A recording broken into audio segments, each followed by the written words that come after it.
Yfirheyrslur hafa staðið í allan dag hjá sérstökum saksóknara vegna rannsóknarinnar á Gamla Glitni. Tugir manna verða yfirheyrðir á næstu dögum og vikum. 3 voru úrskurðaðir í gæsluvarðhaldi í Héraðsdómi Reykjavíkur í gær vegna rannsóknarinnar. Þeirra á meðal Lárus Velding, fyrrverandi forstjóri Glitni, sem handtekinn var í viðamiklum aðgerðum í gær og morgun. Einni gæsluvarðhaldsbeiðni var hafnað í gær og fleiri hafa ekki verið lagðar fram.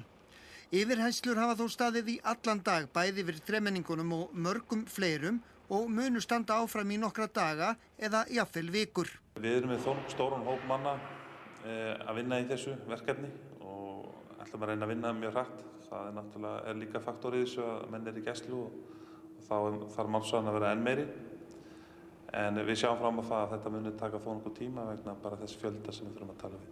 Þarna eru að ræða gríðarlega háar fjárhæðir og miklir hagsmunir og mjög þýðingarmikið að það sé fundið út úr hvað þarna nákvæmlega gerðist og sannleikurinn kom í ljós.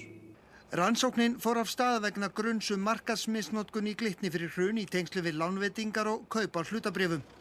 Ábendingar bárust til sérstaks saksóknara bæði frá Fjármálaeftirlitinu og slitastjórn Glitnis hugsanleg brot á hegningalögum, á lögum verðbréfaviðskipti, fjármálafyrirtæki, ársreikninga og bókhald.